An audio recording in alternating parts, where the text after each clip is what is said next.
अत्यंत दुर्दैवी घटना आहे की जम्मू आणि काश्मीर राज्यामध्ये पुन्हा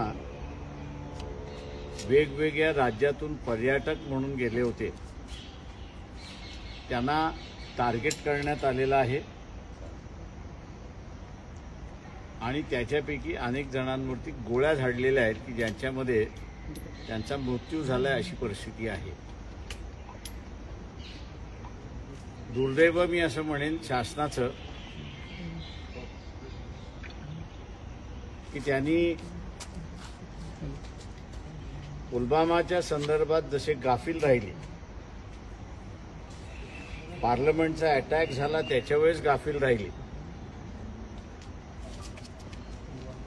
मुंबईमधले दोन्ही अटॅक झाले त्याच्यावेळेस गाफील राहिले, हैदराबादमधला अटॅक झाला त्यावेळेस जसे गाफील राहिले तसेच यावेळेस गाफील राहिला अशी प्राथमिक माहिती त्या ठिकाणी येते।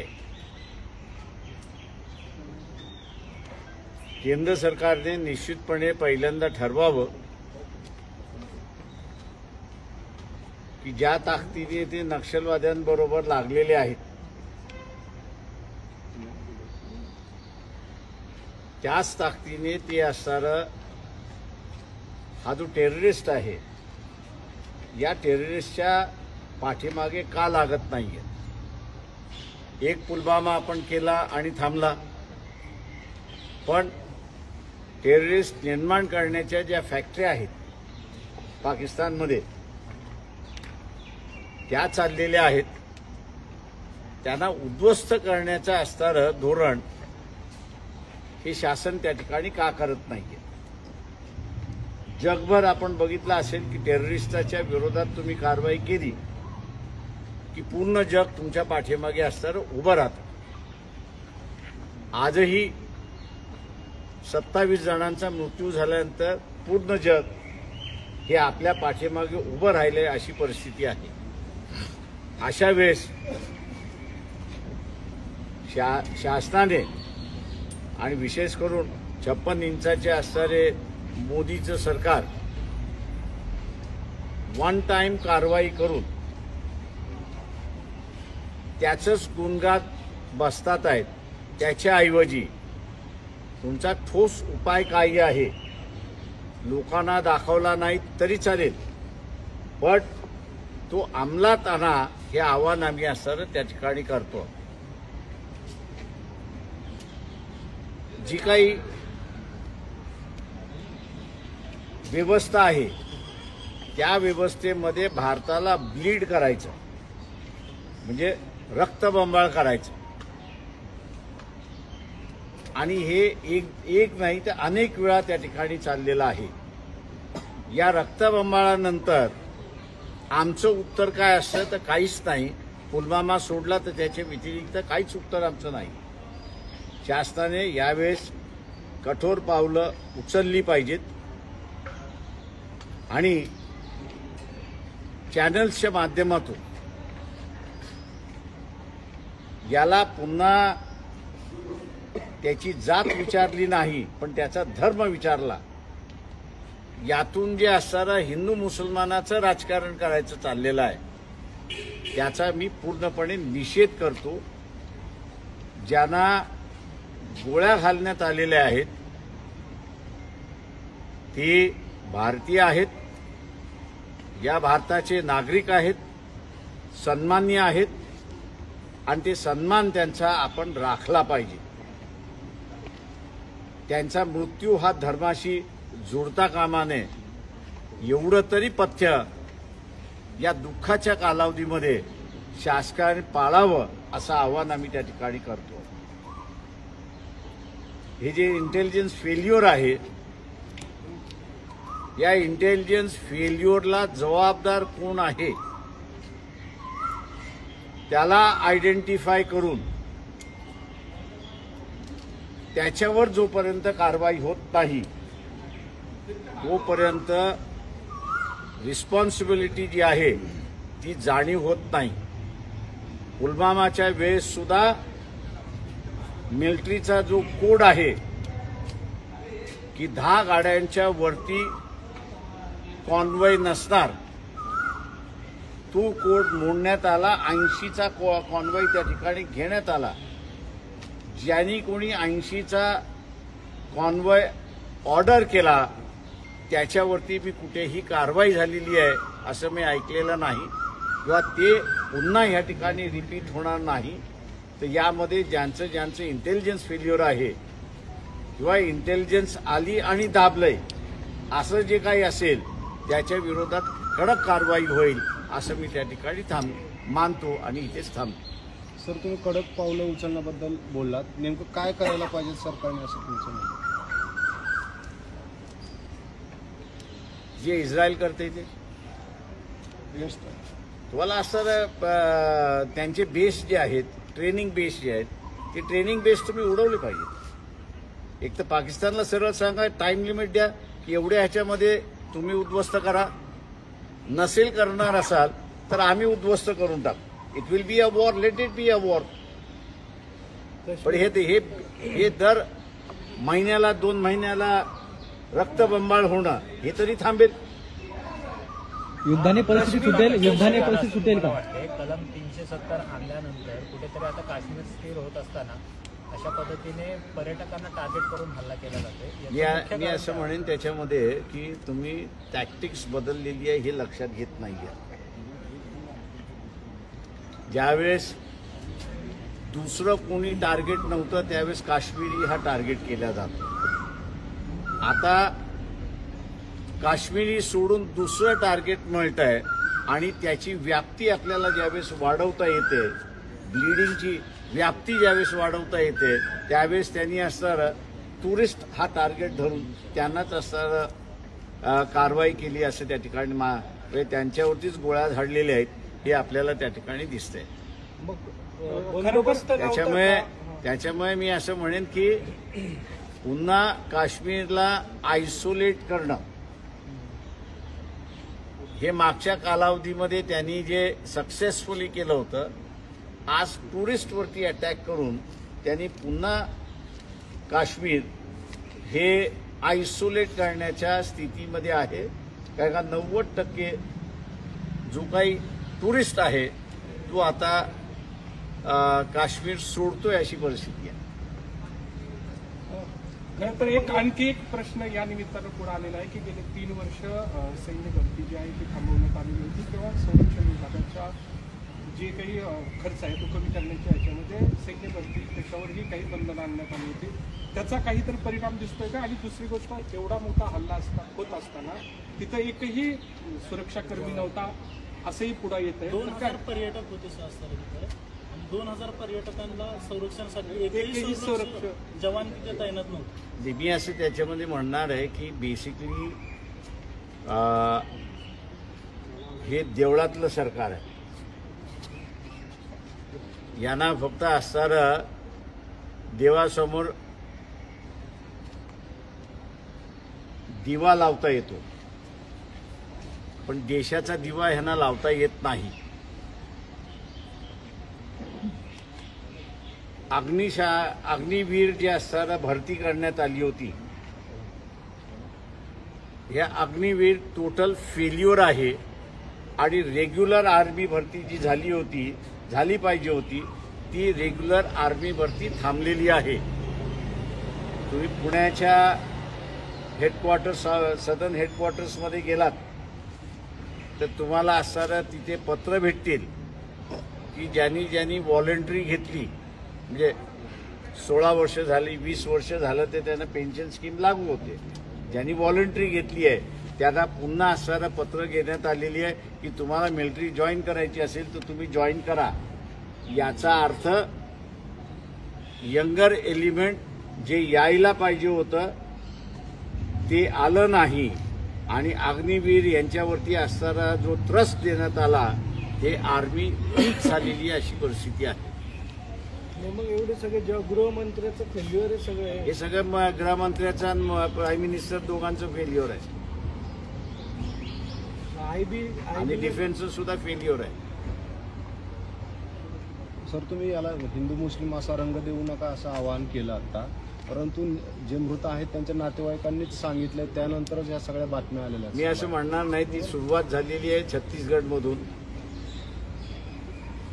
आणि छत्तीसगडच्या याच्यामध्ये बीजेपीचाच म्हणतोय की तिथे असणारा धर्म विचारण्यात आला, जात विचारण्यात आलेली नाही, आणि तिथून ते सुरुवात झालेलं आहे. तुम्हाला वाटतंय का युद्धाने परिस्थिती सगळी सुटेल की चिघळेल आणखी?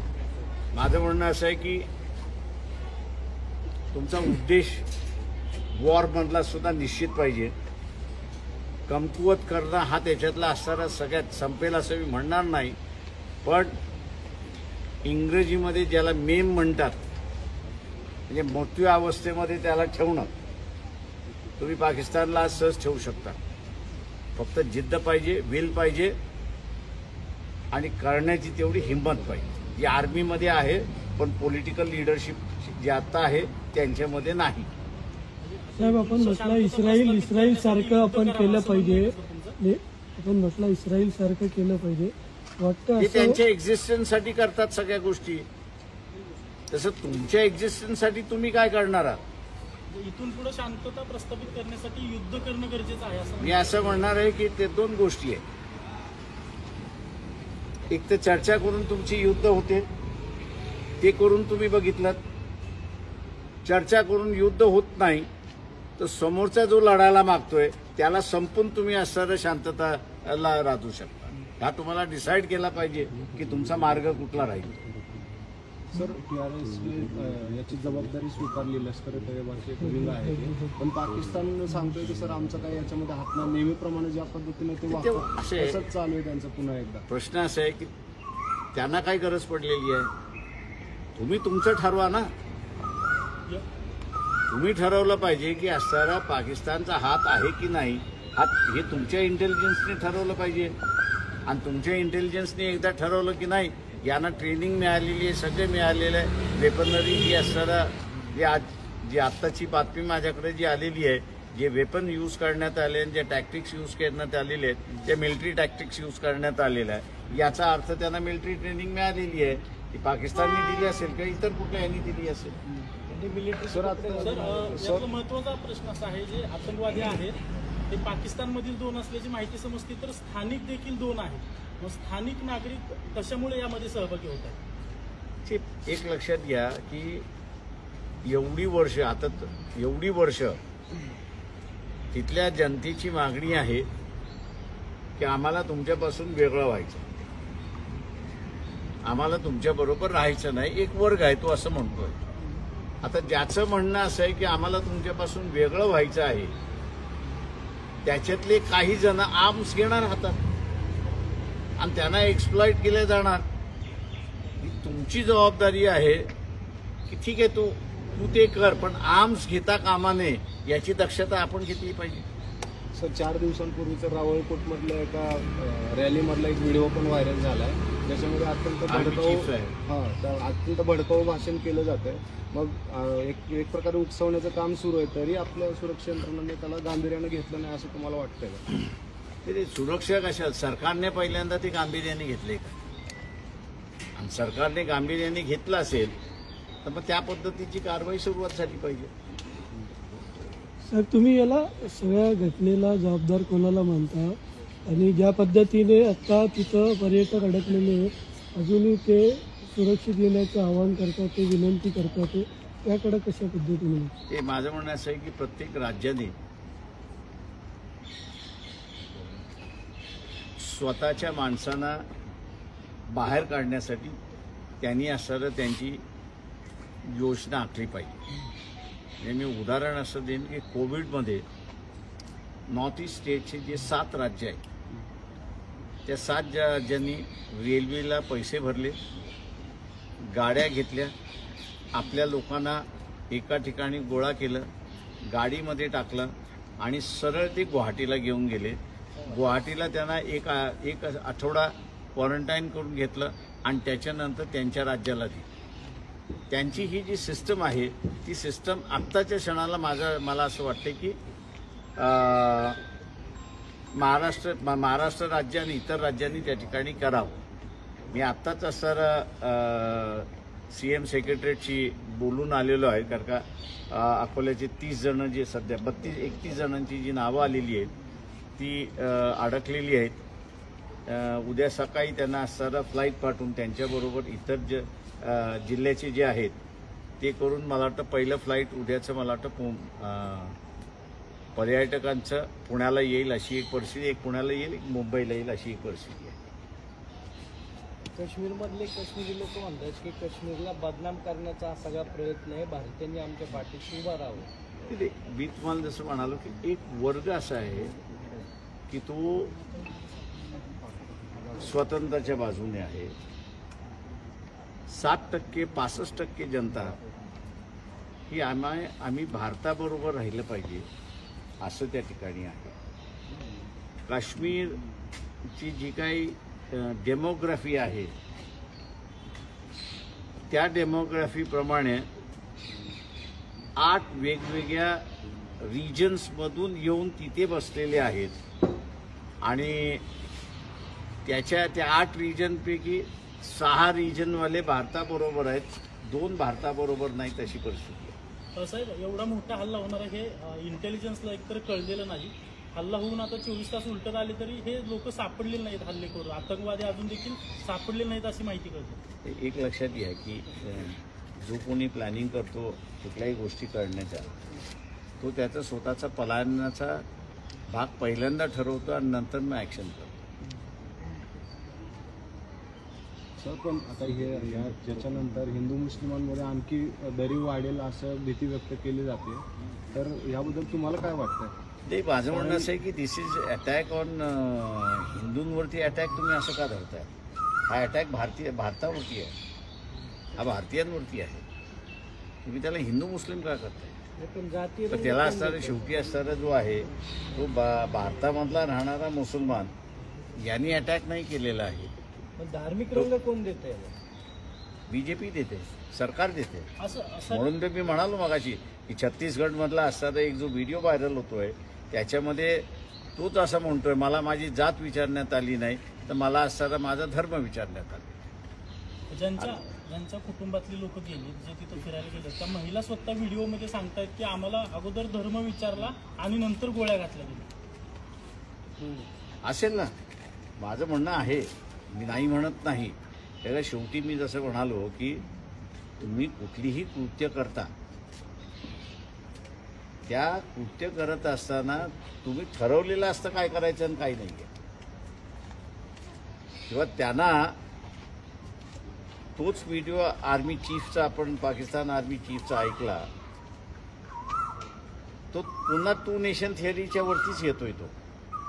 आणि त्या 2 नेशन थिअरीच्या वरती येऊन त्यांना तो जो डिवाइड करायचा आहे तो डिवाइड त्यांनी बरोबर केला की तुमचा धर्म काय फक्त विचारला आणि गोळी घातली, संपलं.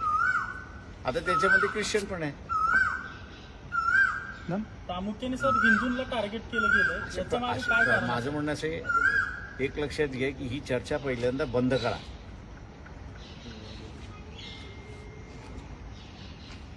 धर्म ही चर्चा पहिल्यांदा बंद करा. तुम्ही पहिल्यांदा भारतीय आहात, त्या भारतीय म्हणून तुम्हाला ऍड्रेस करायला शिका, तरच तुम्ही असणारा या सगळ्या ह्याच्यातून हे करणार आहात, नाही तर नाही. मोदींचे अपयश